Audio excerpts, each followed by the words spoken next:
everyone for joining us. My name is Mauro Perez. I'm one of the college success advisors here at Fulfillment Fund. And today you're going to be learning a little bit about how to pay for college, right? We know it's definitely important to work on applications, make sure you all get to the right college that's a fit for you, but it's also equally important to make sure that you have every resource available to help pay for it. So today we have Gus Najera, who is the Director of College Success, and he's going to be going over, again, a little bit about more or less how much it costs to go to school and then ways you can pay for it. So Gus, take it away. Awesome. Thank you for that introduction, Mara. So welcome, students. Super excited that you're here and you decided to join us for Destination College. It's such a great event. I'm sure you already attended a bunch of awesome workshops. So hopefully you get a lot of out of this event as well. Feel free to participate either through the chat or any way that you want to ask questions. We're going to definitely try to keep you as engaged as we can. So like Model mentioned, show me the money paying college without going broke. College can be super expensive, but you do not have to pay for all these things out of pocket. And that's what we're going to show you today, different ways that you can pay for college. So we're here for the next 45 minutes or so. So we're going to just jump right into it because we have a lot of content to cover today. So I always like to start my presentations with just a very, so we can all be on the same page as far as what financial aid is, because sometimes we just have a misconception of what the word really means. So when I hear financial aid, I always think, or I want you to, moving forward, think of it this way. Financial aid is a term used to describe any and all types of resources used to pay for your college education. So financial aid is really more of an umbrella term. And what that means is that it's really just generalizes a bunch of other things that go under it. And we're going to cover the different types of financial aid here today in this presentation. But just to kind of see your interest, or just to kind of see what knowledge you already know, I want you to, we're going to start right away with different types of financial aid. And specifically, I want you to tell me how many different types of financial aid do you think there are? Let's go ahead and end it. Let's share those results. So most of you said 4. We had some 5, 8s, and 10s, but I'm glad to see actually that the majority of you got it correct. It is 4. Let's go ahead and stop sharing that. We do in fact have 4 different types of financial aid. So they fall into 4 different categories. And these are the 4 categories that they fall under. And we're going to cover these throughout the presentation today. So the first one is grants, which is federal or state gift assistance that does not need to be paid back. And this is usually need-based, meaning that you need this money because your family just simply cannot afford to help you pay for college. The second type of financial aid is called scholarships. It is also gift aid. It is also free. You do not have to pay this back. But the difference between grants and scholarships is scholarships are merit-based. And once again, we're going to cover this in full detail throughout the presentation. Work study is our third, money that you earn through working. You either work on or off campus, and that's used to supplement some additional expenses that you may have throughout your years in college. And the fourth are loans. So of course, money that you're going to borrow and you eventually do have to repay this. And it's usually with interest, but we're going to cover that once again. And there's talk about some of the different types of loans that are available for you. So let's go ahead and jump into the first one, which are grants. So grants are free money. You do not have to pay this money back. That is one of the great things about grants, and that's the type of money that we want, right? We want free money. So we're going to cover different types of grants that are available to you, and this is just some of the grants. There is no way that I would have been able to cover every single type of grant available. We just don't have the time, but these are just some of the more basic grants, at least here in California. So the first one is a federal Pell Grant. So a federal Pell Grant, it comes from the government. You can receive it for up to 6 years. So the maximum amount right now is $6,495 per year. So if you do the math, you can get this for up to 6 years. You can get almost about $40,000 if you use it for up to 6 years. And Pell Grants are for students who are either residents or citizens of the United States. Unfortunately, if you are not a resident or a citizen or an eligible non-citizen, you will not qualify for a Pell Grant. However, you will qualify for the remaining grants that we have here on the screen. The next 2 grants are called Cal Grants. So we have a Cal Grant A and a Cal Grant B. And the main thing that differentiates these are the GPA. So if your GPA, your A through G GPA, is a 3.0 or above, you are eligible for a Cal Grant A. If it's 2.0 or above, you are eligible for a Cal Grant B. Once again, there's a lot of specific details with the Cal Grant that we can, of course, cover with you on a different day. But for this, these are the main things that you need to know. And of course, here in gold are the amounts for the Cal Grant. So Cal Grants, for the most part, are fixed, meaning that the amount doesn't really change. So you can get either 5,472 if you are attending a Cal State. There's 23 of them throughout California. Some examples of Cal States are Cal State LA, Cal State Northridge, San Diego State. So you can get up to 5,472. And once again, that's right now. So if you're a senior in high school right now, and you're going to go into college next year, that's probably around what you're going to see. However, if you're a freshman or a sophomore, by the time that you get to college, this amount may increase. Now, if you're going to a private university, you can get 9,220. And of course, private universities, an example could be USC or Pepperdine. Those are some private universities. And of course, I didn't mention this earlier, but these are called Cal Grants. And as you can see in the name Cal, it's for schools that are in California. It's a California grant. Unfortunately, if you go out of state, you would not be able to receive the Cal Grants, but you could of course receive different types of grants. And last but not least, if you go to a UC, so UCLA, UC San Diego, UC Riverside, you can get 12,574 per year for up to 4 years. So for the Cal Grants, you can get it for up to 4 years. So remember, the Pell Grant was up to 6, and the Cal Grant is up to 4 years. We're going to move on. Institutional grants are money from your school. So they're either called university grants, state university grants, or they call them different names. So that's just money directly from the school. So we've covered Pell Grants, which is money from the federal government. We've covered Cal Grants, which is money from the state. And we've covered institutional grants, which is money from your school, whatever school you decide to attend. And last but not least, we have Ellie's Promise, or California College Promise Grant. These are for our community college students. If you're community college bound, you can receive free tuition at whatever community college you choose to go to.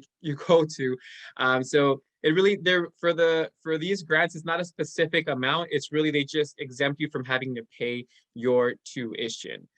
So these are just some examples of grants. Once again, it's free money.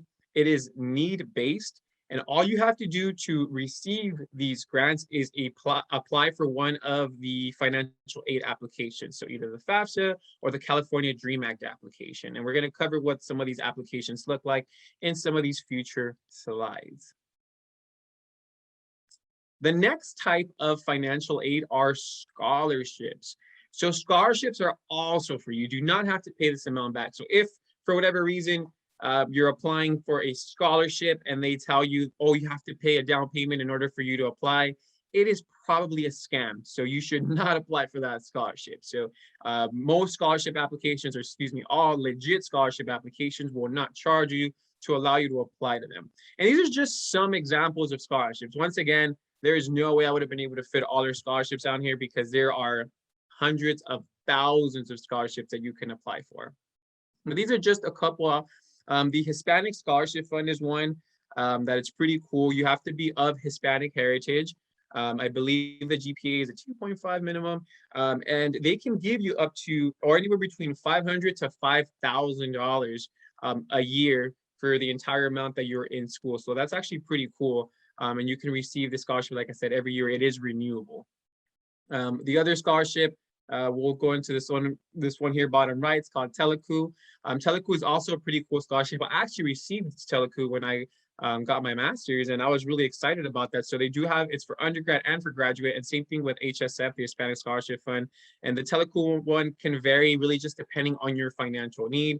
But this is actually really cool. They usually try to support majors within STEM or business or things like that. But regardless of your major, you can definitely apply for this scholarship. The next one is the Taco Bell Live Más Scholarship. This one's actually pretty cool. So the Hispanic Scholarship Fund and the Telecu one are what we like to call the traditional scholarships, where you have to apply, you probably submit your resume, you submit a certain personal statement type of question, right? What are your dreams and goals and aspirations? How will this scholarship help you achieve them? Right, it's a pretty standard scholarship question, but maybe you're like, I hate writing essays. I don't like writing them. It's just not my strong suit. If I could avoid it, I will. I get it. I was like that. I still kind of am. I'm not a big writer person. Maybe you're more of a creative and you're like, you know what, like you got your TikTok, you got 10,000, 20,000 followers on TikTok, on IG. You're more about filming videos. Where the Taco Bell Live Más is probably your type of scholarship. So this one you film, I believe it's a 2-minute video. You talk about some of your dreams, your aspirations, and why it is that you're passionate about that specific thing. So what are you passionate? Are you passionate about a certain subject in math? Are you passionate about music? Are you passionate about acting? About whatever it is that drives you, create like a 2-minute short video and you submit it to them and you can receive thousands of dollars. And the cool thing about this one too, it's multiple scholarship recipients and you can renew it. So it's not like you have to complete an essay for this one. You're just filming a video. So I thought that was pretty cool because it's a different type of scholarship. This other one that I have here on my bottom left, it's called Flavor of the Month. This one, you do have to write a small portion or a small essay, but I thought it was really cool because it's a different type of essay. It's not like the typical one where, like I said, share your dreams and aspirations with us. It's really, the prompt is actually pretty funny. It's, if you were an ice cream flavor, which flavor would you be and why? So you kind of just have to write like a quirky type of response, right? So you can say something along the lines of like, well, if I was an ice cream flavor, I'd be vanilla because I'm simple and sweet and everybody loves me. I'm everybody's favorite, right? And you can kind of expand on that. Or maybe you want to say, well, if I was an ice cream flavor, I'd be pistachio because I'm a little nutty and I'm an acquired taste. So, you know, it really doesn't matter who likes me type of thing. So the point of it is it's like a different type of prompt. So I just thought it was really cool and different. And last, or not last but not least, but we also have our Fulfillment Fund scholarship. So all you Fulfillment Fund students are definitely eligible to apply for our scholarship, and we encourage you to do so. You get a lot of benefits, and we work with you through all your entire time that you're in college. And the last one I'm going to cover is Stuck at Prom, which is also a non-traditional scholarship. Some of you may have heard of this one already, but this one's pretty cool. If you basically create your prom dress or tux or suit out of duct tape, and you can receive up to $10,000 if you are the winner. You do. I believe the trick is that you wear it to prom, but you can always change afterwards. But I just kind of want to show you some of the cool previous winners that we've had, or that they've had, excuse me. So these two on the left were the 2021 recipients, and this one on the right was the 2020 scholarship recipient for Stuck at Prom. So you basically make your prom dress or suit out of duct tape. So I just thought it was really cool. And once again, if you're on the creative side, maybe you're all about fashion and things like that, this could be the scholarship for you, and you can win up to $10,000. So I just thought that this was something that was cool. My point is that there are different types of scholarships for you. So if your excuse is like, well, I don't like writing essays, that shouldn't be an excuse, because there are so many different ways that you can win this scholarship money. And so much scholarship money goes unused that you should go out there and try to get as much as you can so you can try to pay for your entire education. All right, we're going to go ahead and move on. The third type of financial aid is work study. Work study is a program usually federally subsidized that allows you to work on campus for extra funds. So let's just say that you get work study through your financial aid award letter, then you can work on campus. Usually it's on campus. Sometimes there are off-campus jobs. And it's really just more to pay for other expenses. It's not really meant to pay for your tuition or things like that. It's more just to pay for like personal expenses, maybe for your books, maybe for food, maybe for clothes. And the cool thing about work study positions is that they're super flexible. You work no more than 20 hours a week, sometimes probably less.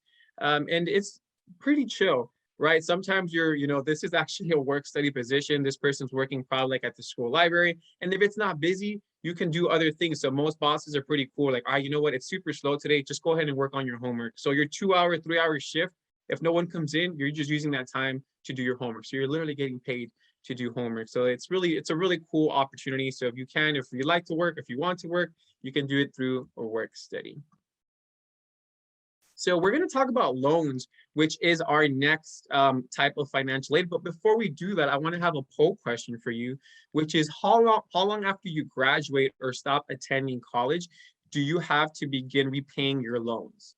So what time limit do you have after you graduate or stop attending college to begin this repayment process? So is it 3 months? Is it 6 months? Is it a year? Is it forever? How long do you have until you have to begin this repayment process? Let's share that. Okay, so we got 44% of you said forever. We got a few of you that said 1 year, and some of you said 6 months. So the answer is actually 6 months. So we can go ahead and stop sharing that. So for most loans, for most regular or federal loans, it is 6 months. You have 6 months after you either graduate or stop attending school to begin repaying your loans. There is one loan, it's the Perkins loans, the federal Perkins loan, that I think they give you 9 months. But for the most part, standard loan, they give you 6 months till after you graduate or after you stop attending. And that's another thing too, right? If you borrow a loan for whatever reason, you stop attending, you say, you know what, I'm going to take a break, or at this point, I'm going to not go to school anymore. You still, of course, have to repay that loan. But generally speaking, you're all going to graduate college if you decide to attend.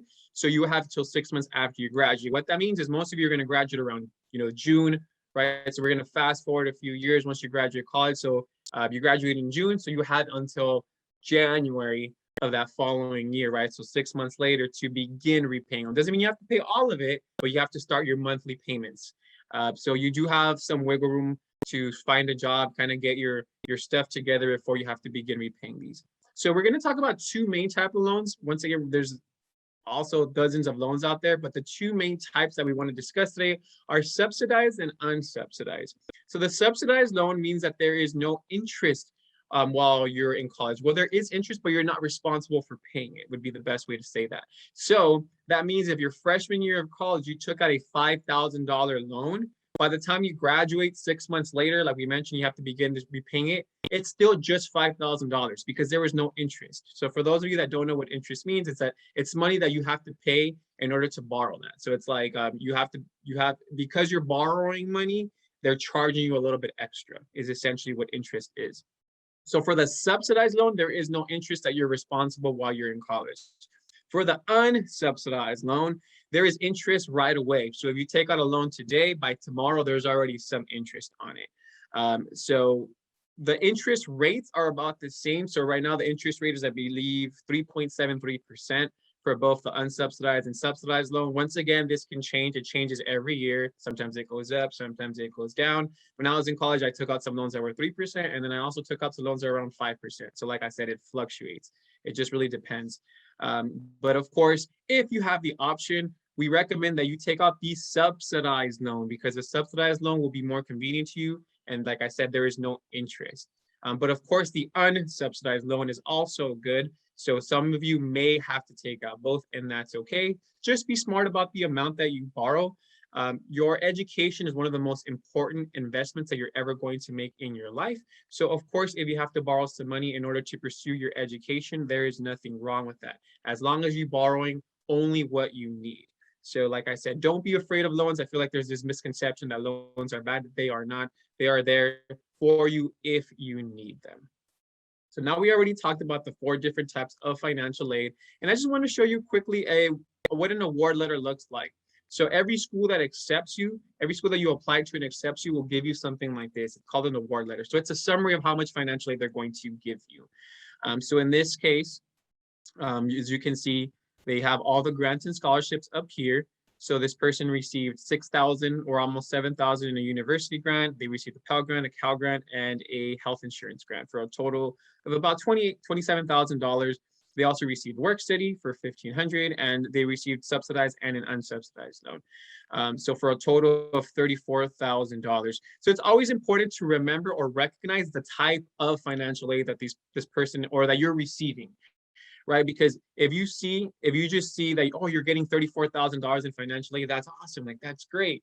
But now that you're already more aware of financial aid, you're going to be able to analyze it a bit further. And you're going to say, oh, okay, yeah, I'm receiving $34,000 or I'm getting offered $34,000 in financial aid.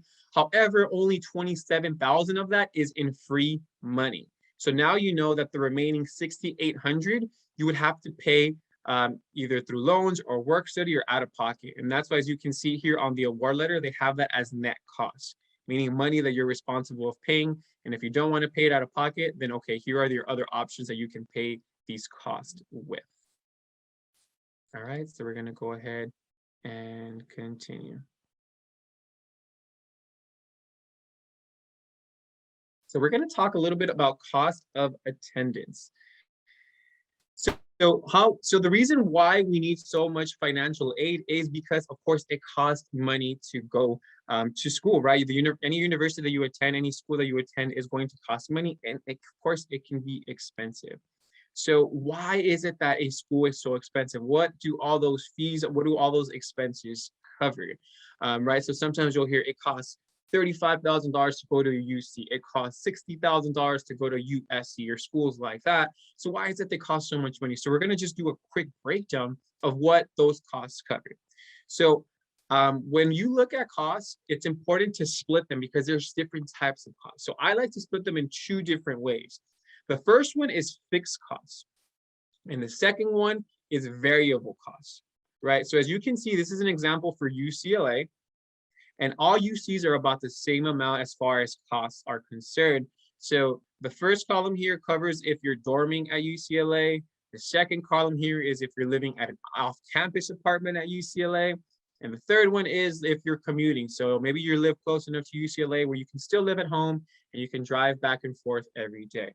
But we're going to focus on the first one, which is UCLA residence halls, meaning if you are dorming, right? We encourage you, if you can dorm, at least your first semester, our first year of college, that you do so. So we're going to focus on that one. So the first two costs, which are tuition and fees and room and board, are direct or fixed costs. And what that means is that no matter what, you're going to have to pay for these expenses one way or another. Tuition is not going to change. So tuition means the cost a year to just register for classes.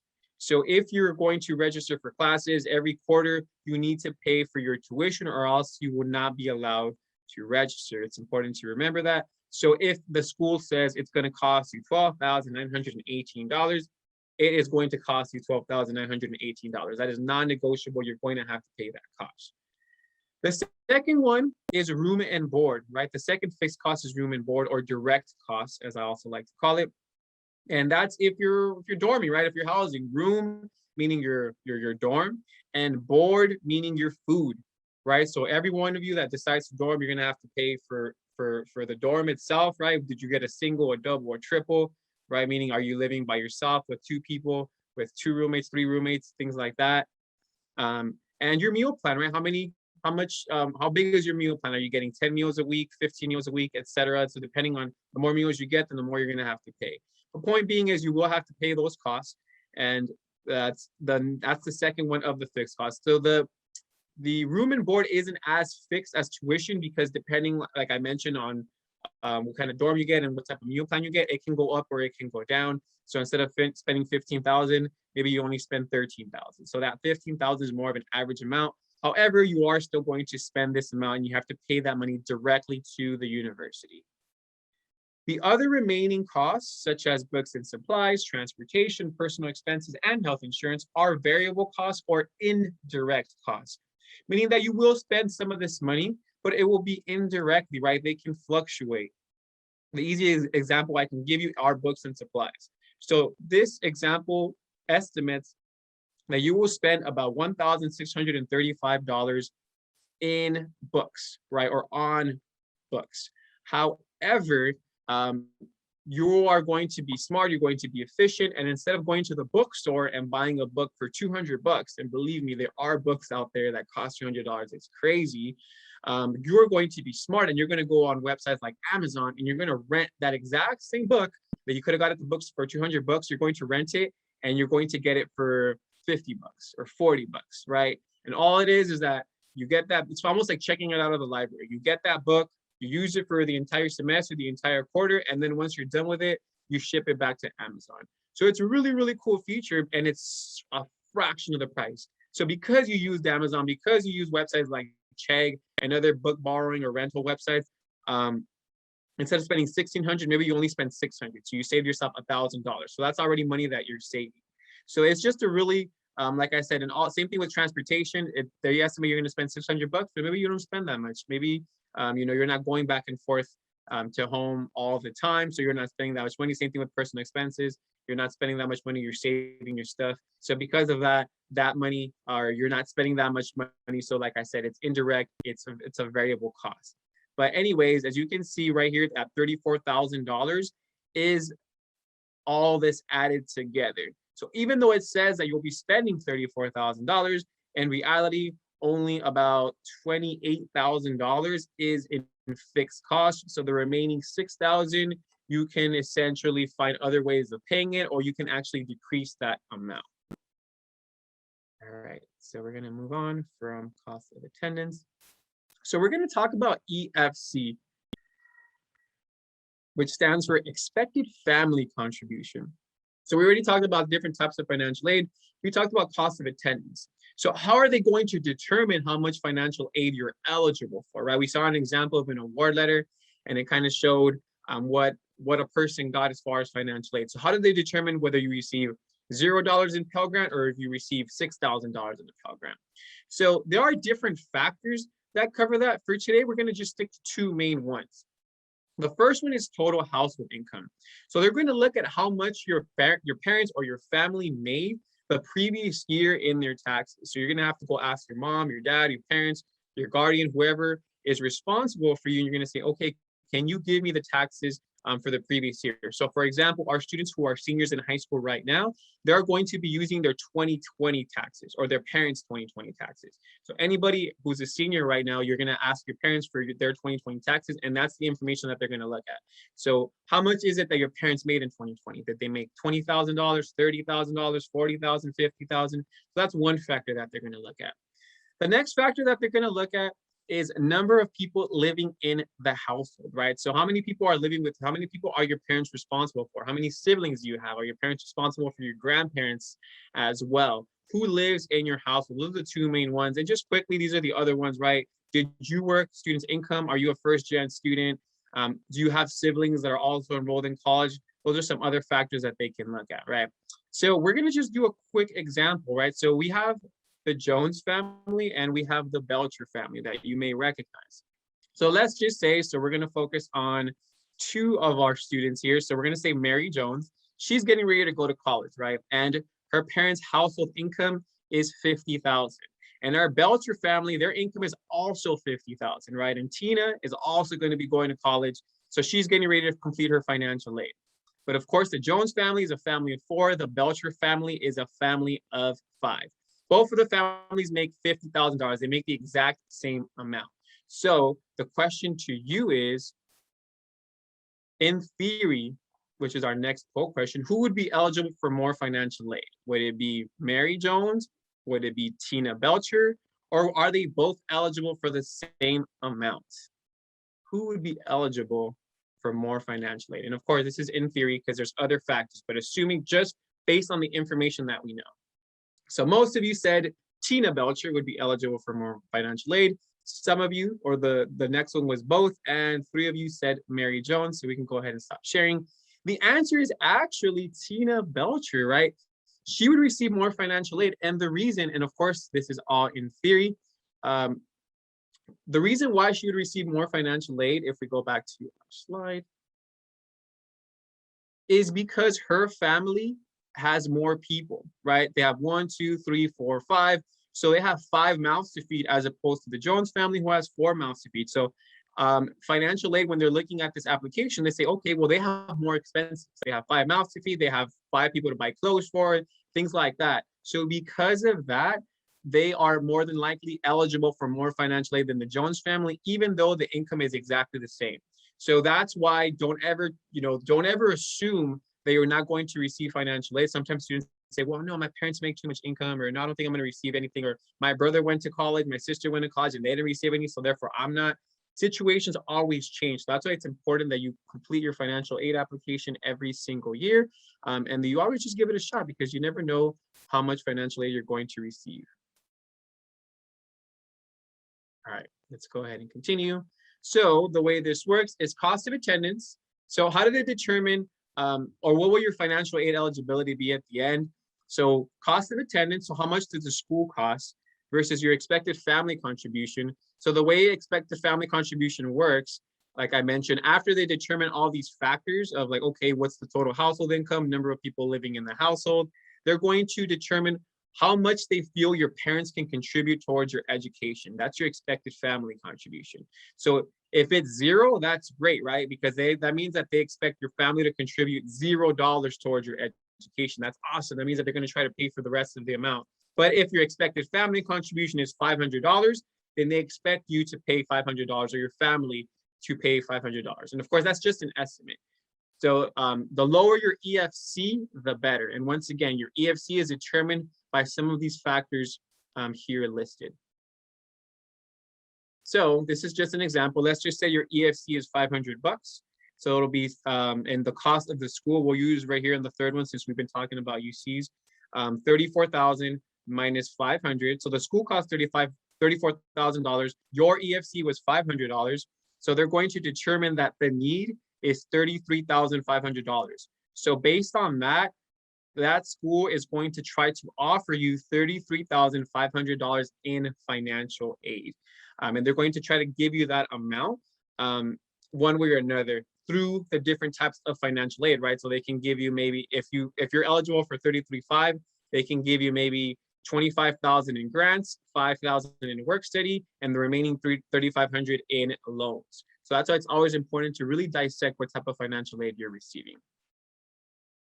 And we're almost out of time. The last thing we're going to cover are financial aid applications. So these are some of the different types of financial aid applications that are there. Like I mentioned, all you have to do is fill out some of these applications, and this is what's going to determine your EFC, and it's going to determine if you're eligible for specific types of grants. The first one on my left, it's called the FAFSA, the Free Application for Federal Student Aid. This is for all students who are either residents or citizens of the United States. You'll go ahead and complete that with a March 2nd deadline. The one on my right is the California Dream Act application. These are for all our students who are not residents or citizens of the United States. So for those of you that are dreamers, are undocumented students, you will be completing this one on the right. It is important that you do not complete both. You complete one or the other. If you complete both, it can be a hot mess. And then we're gonna have to figure that out, and your financial aid can be delayed. So if you're not sure which one to complete, please go to your fulfillment fund counselor or any counselor in general at your school and ask them. So that way they can help you and make sure that you fill out the right one and you fill it out correctly the first time. And of course, both of these are due on March 2nd, but you can already start filling these out as we speak. They opened October 1st, which was a couple of weeks ago. And the last application we're going to talk about are these two. The one on my left is called a CSS profile. It's through College Board. This is specifically for those of you planning to apply to private universities. So schools like USC, like Stanford, they're going to require additional information. So not only do you have to fill out the FAFSA or the Dream Act that we just talked about in the previous slide, you will also have to fill out the CSS profile. So if you're applying to private schools, please make sure or check if you also have to complete the CSS profile. And the one on my right is called Web Grants for Students.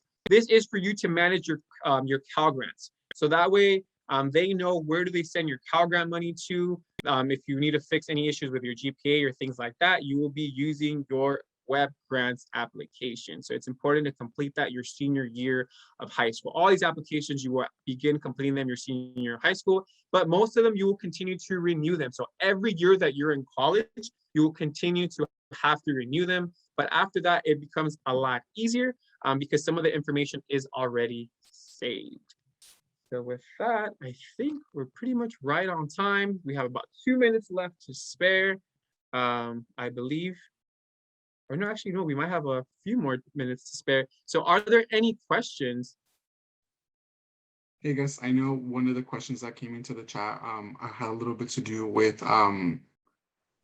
family size. So say, for example, if student is an only child, would they still be eligible for aid? Yeah, definitely. So family size is just one of the factors that contributes to financial aid eligibility. So if the student is an only child, that does not mean that they won't be eligible because they're looking at other factors. So yes, you're an only child. However, what is your parents' income? So based on that, based on other factors as far as do they have any investments or do they have any other future expenses, the CSS profile really kind of digs into any expenses that they're covering. they'll still be eligible for some type of financial aid. So it's important that the student completes the financial aid no matter what their circumstances. So I guess just in general, I'm not sure if you have a specific question. If you do, go ahead and ask. So both of these applications, or all these applications, are something that you have to complete your senior year of high school in order to determine your financial aid eligibility. Once they determine your EFC, which is your expected family contribution, the schools are going to receive that information. After your schools receive that information, then from there, they're going to give you something called a financial aid award letter. And that award letter is going to tell you and that award letter is going to essentially tell you how much they're going to give you if you go to that specific school. So if I'm a senior in high school and I get acceptance letters from, let's say, 4 schools, I'm going to look at every single one of that school's award letters to see which school is the best financial fit for me. So maybe I got into UC Irvine, UC Riverside, Pepperdine, and Cal State Long Beach. So I'm going to see, okay, which of these schools is going to supplement or pay most of my costs at that school. So just because a school is less expensive does not mean that that school is going to give you more financial aid, because schools, there are some private schools that are super expensive, like for example, Stanford can be super pricey, but Stanford gives great financial aid. So if you go to Stanford, they have this policy where you can get your entire cost of attendance covered at that particular school. So don't let the sticker price scare you just because you're like, oh my God, this school's super expensive, I'm not going to apply. Don't let that scare you from applying, because chances are that that school can give you a great financial aid package. Now we have a question on work study. Where's going to be the limit for working hours, part-time job? Because I'll definitely need to take a part-time job even after I get financial aid. Through work study, it's usually 20 hours. 19 to 20 hours is the max. And that's the one that we recommend as well. Even if it's not through work study, most part-time jobs are about 20 hours. So the reason why, it's just studies have shown that if you work any more than 20 hours, you won't have a well-balanced life. So your priority is your education or your classes, and that's what you should be focusing on. So your part-time job is just to supplement any cost. I always worked when I was in college as well. So I understand that a lot of you may have to do so, and that's 100% okay, but just make sure that it is not your priority. So if at any point in time, your classes are suffering, your grades are suffering, and you notice it's because you're just working too much, then 100% cut your hours, or if they don't let you cut your hours, then maybe try to find a different job that will let you do so. That's the cool thing about work study jobs, is that they allow you that flexibility of knowing that you're a student above everything. But okay, thank you so much. We are out of time. Like Mauro mentioned, be sure to complete that survey that's going to pop up when you exit this webinar. Thank you so much, everyone. Thank you so much for attending Destination College. Really hope that you got a lot out of it, and we hope to see you around soon. Take care, everyone.